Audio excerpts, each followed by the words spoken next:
apabila ada seorang laki-laki mau menikahi seorang wanita, sedang wanita itu pernah terjerumus dalam zina, dan kemudian wanita itu sekarang telah bertobat, bahkan lebih baik dalam menjalankan syariat dalam pergaulannya, apakah ada derajat lebih baik bagi laki tersebut dalam urusan pahala? Jawabannya adalah,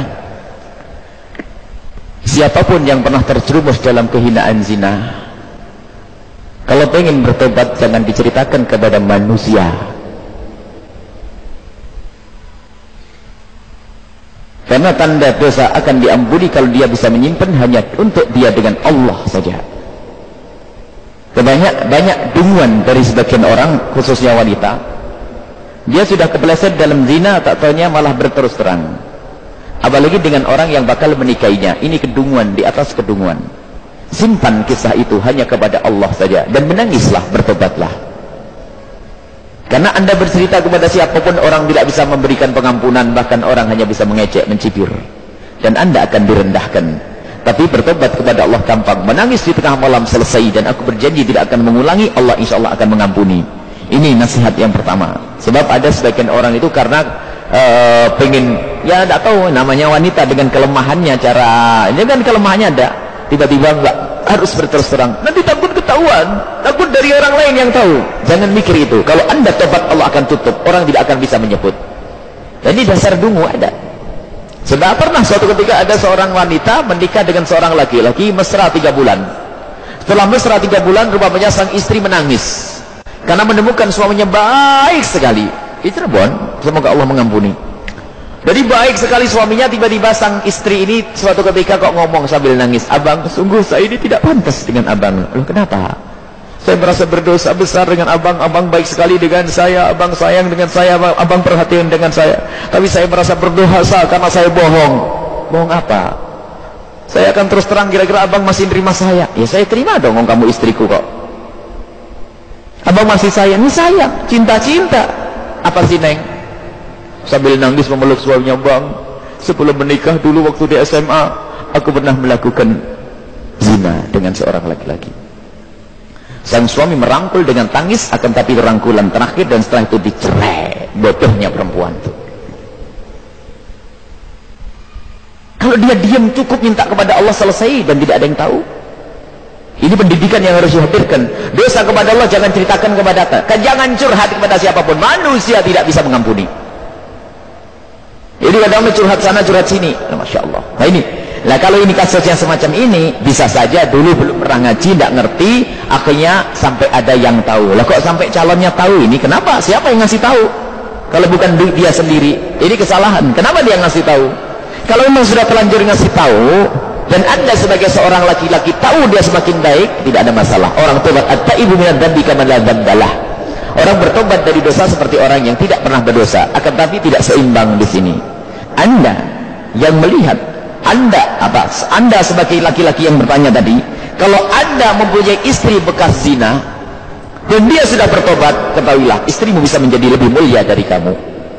Tapi yang berat adalah anda bisa tidak menjaga ini sepanjang hidup anda? Karena namanya hidup sama istri kadang terjadi apa-apa. Jangan-jangan sudah 20 tahun mengungkap, dasar kamu perempuan pernah, habis tuh neraka tuh. Makanya dihimbau kalau bisa jangan, kalau menikah jangan yang tahu kalau dia pernah berzina, itu aman.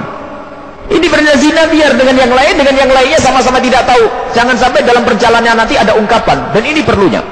Tapi kalau anda ingin menyelamatkan dia, takut nanti dengan yang lainnya, apalagi dia sudah tersebar menjadi berzina, tapi dia sudah tobat, siapa lagi yang menolong kalau bukan anda? Wah, anda menjadi pahlawan kalau memang bisa.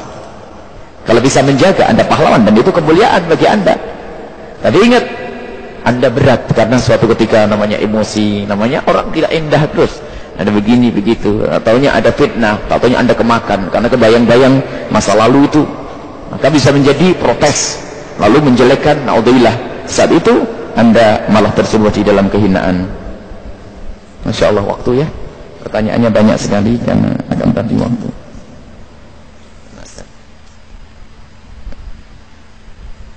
Bapak Suhari, ada yang sakit? Sakit.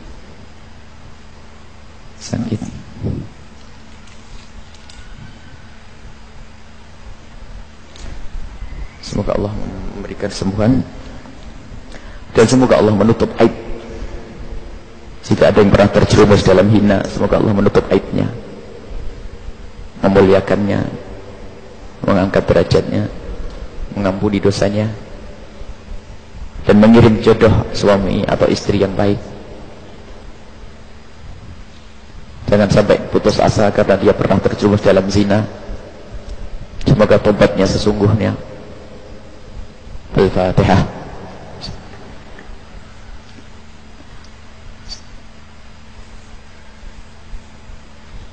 Yang sudah waktunya menikah, semoga dimudahkan oleh Allah untuk mendapatkan pasangan pada yang soleh, yang baik, yang dimuliakan oleh Allah Subhanahu wa ta'ala, dijaga kehormatannya, kemuliaan, dijauhkan dari zina, yang hina dan dihinakan oleh Allah.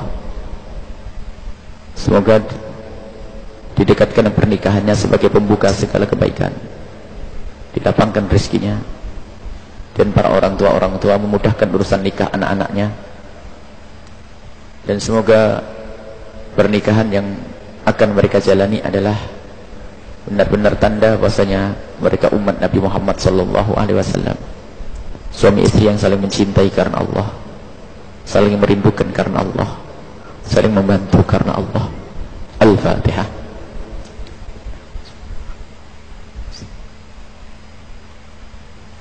Yang belum punya anak, semoga Allah berikan karunia anak yang soleh solehah, yang bakal dibanggakan oleh Rasulullah SAW, yang divonis dokter tidak punya anak,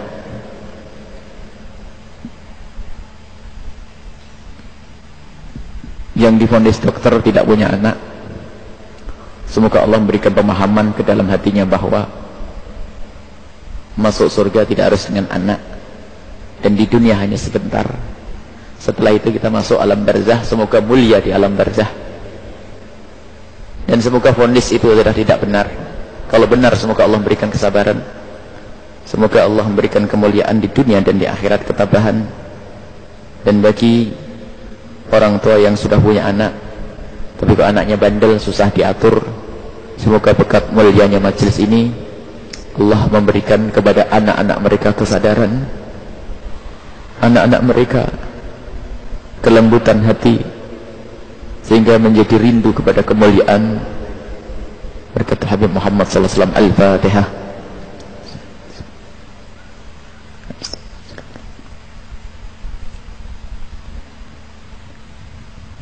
Minta doa juga khusus ini tadi yang sakit, dan ada beberapa lagi saudara-saudara yang sakit sekarang ada di rumah sakit atau di rumah, ya, kita ulang lagi. Semoga sakitnya itu menjadi sebab pengampunan dosa. Tadi ada yang bertanya, pengangkatan derajat, sebab kebaikan buat anak keturunannya, sebab kebaikan buat keluarganya, dan sebab kebaikan kita. Dan semoga Allah menjaga kesehatan kita, lahir batin kita. Al-Fatihah.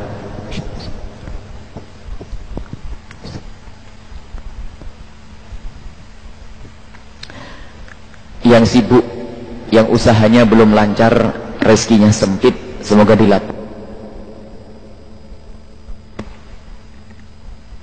dilapangkan oleh Allah rezekinya dengan rezeki yang halal, penuh berkah, yang menjadikan sebab keselamatan di dunia dan di akhirat.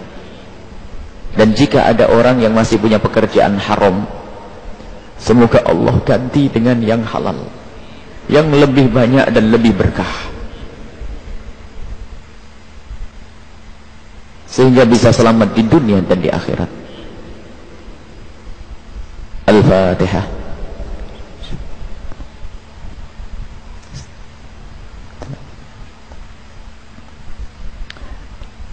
Minta Fatihah sekali lagi, dan sekaligus nanti jangan lupa didoakan